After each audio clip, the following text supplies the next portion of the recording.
வணக்கம் மக்களே! உலகம் முழுக்க கலவரங்கள் வெடிச்சுக்கிட்டு இருக்குது. ஸோ, முக்கியமா சொல்லணும்னா, உங்களுக்கே தெரிஞ்சிருக்கும். ஈரானும், இஸ்ரேலுக்கும் வார் நடந்துகிட்டு இருக்குது. ஸோ, இனிமே நான் வீடியோ போடக்கூடாதுன்னு நெனச்சேன். பட் எனக்கு இருக்கிற வார் வார் மேல இருக்கிற எனக்கு இருக்கிற இன்ட்ரெஸ்ட், ஜியோ பாலிடிக்ஸ் மேல இருக்கிற இன்ட்ரெஸ்ட் இத பத்தி என்னால இருக்க முடியல காய்ஸ். ஸோ, அதனால தான் இன்னைக்கு இந்த வீடியோல பார்க்க போறோம். ஸோ, நெறைய வீடியோஸ் YouTubeல நெறைய எக்கச்சக்கமா நேத்துக்கு வந்துட்டு இருக்குது.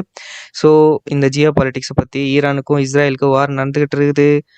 ஸோ, ஃபர்ஸ்ட்டு இந்த வீடியோல என்னோட பாயிண்ட் ஆஃப் வியூ, அதாவது என்னோட இந்த வார்ல இருக்கிற என்னோட இம்ப்ரஷன்ஸ் வந்து நான் ஷேர் பண்ணிக்க விரும்புறேன் காய்ஸ். ஸோ, என்னன்னு பார்த்தீங்கன்னா, ஈரான் அதோட வேலைய பார்த்துக்கிட்டு சைலன்ட்டா இருக்கு. பட் இஸ்ரேலோட தேவையில்லாத ஒரு விஷயத்தினால இஸ்ரேல் பிளஸ் யுஎஸ் 2 பேரும் போய் அட்டாக் பண்ணியிருக்காங்க. ஸோ, இது உங்களுக்கே நல்லா தெரிஞ்சிருக்கும் காய்ஸ். ட்ரம்ப்போட எப்ஸ்டீன் ஃபைல்ஸ் வந்து வெளிய வந்திருக்கு.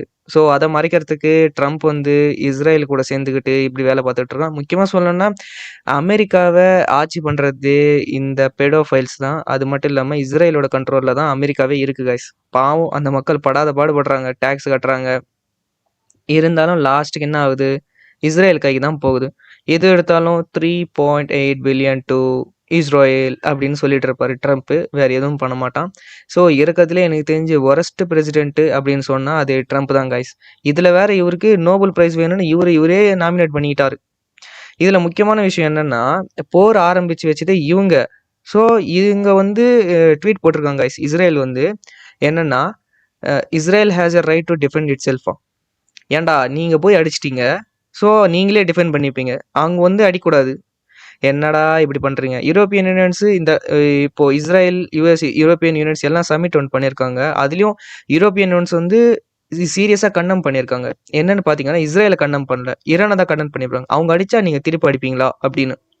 ஈரான் ஒன்றும் சாதாரண நாடு கிடையாது காய்ஸ். உங்களுக்கு ஸ்டோரி ஆஃப் கர்பலா தெரியலன்னா போய் படிச்சுட்டு வாங்க. சத்தியமா சொல்றேன், ஈரான் இந்த முஸ்லீம் நேஷன்ஸ் என்னன்னு உங்களுக்கு அப்பதான் புரியும். இன்னொன்னு நான் பதிவு பண்ணிக்க விரும்புறேன். இந்த முஸ்லீம் நேஷன்ஸ் எல்லாரும் அவ்வளோ பெரிய ஆளுங்க கிடையாது. முக்கியமா சொல்லணும்னா, ஒரு டைம்ல சிறந்தவங்களா இருந்தாங்க. ஆனா இப்ப இருக்கிற முஸ்லிம்ஸ் சத்தியமா முஸ்லிம்ஸா கிடையாது காய்ஸ். ஒரு முஸ்லிம்ஸ்னா எப்படி இருப்பாங்கன்னா, ஒரு அண்ணன் தம்பியும் போல இருப்பாங்க. ஆனா இப்ப இருக்கிற நாடுங்க ஒண்ணு கூட சரியில்லை காய்ஸ். முக்கியமா சொன்ன இந்த சவுதி அரேபியா, பஹ்ரைன், கத்தார், இந்த எல்லா நாடுகளும் சொல்றேன். யுஎஸ்க்கு போயிட்டாங்க மொத்த பேரும். இப்போ இவங்களே வந்து யுஎஸ் கிட்ட வந்து கால விழுறாங்க, எங்களை அட்டாக் பண்றாங்க காப்பாத்துங்க அப்படின்னு. ஆனா யுஎஸ் இவங்க எல்லாரையுமே கைவிட்டுடுச்சு. ஈரான் எல்லாருமே அடிச்சு தூக்கிட்டு இருக்கு காய்ஸ். அது மட்டும் இல்லாம ஈரான் வந்து அடிச்சு தாக்கிட்டு இருக்காங்க கைஸ். இஸ்ரேல துக்கா போட்டு பொழந்து கட்டிக்கிட்டு இருக்காங்க. இஸ்ரேலும் அட்டாக் பண்ணிக்கிட்டு இருக்கு. பட் அந்த அளவுக்கு ஒன்றும் கிடையாது கைஸ்.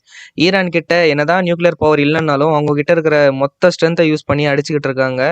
இருந்தாலும் இங்க பாருங்களேன், ஒரு நாடு அவங்களோட சுப்ரீம் லீடர் இழந்துட்டு நிக்கிறாங்க. அந்த நாட்டு மக்கள் தனியா இருக்காங்க இப்போ. ஆனா இவங்க போற ஆரம்பிச்சுட்டு அந்தந்த கண்ட்ரிக்கு பறந்து போயிட்டு இருப்பாங்க. டொனால்ட் ட்ரம்ப் வேற கண்ட்ரிக்கு போயிட்டு இருக்காரு. அதே மாதிரி பாத்தீங்கன்னா, இவரு இறக்கத்திலே ஒரு சைக்கோ பார்த்தோம்னா அது பெஞ்சமின் நெத்தன்யாஹு தான், இஸ்ரேலோட பிரைம் மினிஸ்டர். அவரு ஜெர்மனிக்கு பறந்து போயிட்டாரு. இப்ப அந்த நாட்டு மக்கள் தேவையில்லாம அடி வாங்கிட்டு இருக்கிறது வந்து இந்த இஸ்ரேல் நாட்டு மக்கள். அவங்களும் ஒன்றும் சும்மா இல்லை காய்ஸ். காசாவை எப்படியான சித்திரவதை பண்ணி கொண்டாங்க. எல்லாரையுமே சின்ன சின்ன பசங்கள்ல இருந்து, பெண்கள்ல இருந்து, வயசானல இருந்து நிறைய பேர் குடும்பத்தை இழந்து இன்னைக்கு சாப்பாட்டு கூட வழி இல்லாம தவிச்சுக்கிட்டு இருக்காங்க. இந்த பாலஸ்தீனு மொத்தமே இஸ்ரேலால ஆக்கிரமிக்கப்பட்டிருக்கு. இப்ப அது சின்ன சின்ன துண்டுகளா உடைஞ்சு போயிருக்கு. ஒரு பக்கம் காசா, இன்னொரு பக்கம் வெஸ்ட் பேங்க் அப்படின்னு. ஸோ, ஜியோ பாலிடிக்ஸ் மேல யாருக்காவது இன்ட்ரெஸ்ட் இருந்தா அவங்களுக்கு புரிஞ்சிருக்கும் இதெல்லாம் ஏன் நடக்குது அப்படின்னு. ஸோ, இனிமே வரப்போற வீடியோல எல்லாத்தையுமே நான் உங்களுக்கு ஷேர் பண்றேன், ஒன்று விடாம. எனக்கு தெரிஞ்ச எல்லா நாலேஜும் உங்களுக்கு ஷேர் பண்ணணும்னு நான் விரும்புறேன். ஸோ, இனிமே இந்த மாதிரி வார் நியூஸ் கண்டிப்பா வந்துகிட்டே இருக்கும். இன்ட்ரெஸ்டிங்கான என்னோட பாயிண்ட் ஆஃப் வியூல நான் நினைக்கிறது உங்களுக்கு நான் ஷேர் பண்ணுவேன் கைஸ், கண்டிப்பா. ஸோ, மறக்காம நம்மளோட சேனலுக்கு சப்ஸ்கிரைப் பண்ணுங்க.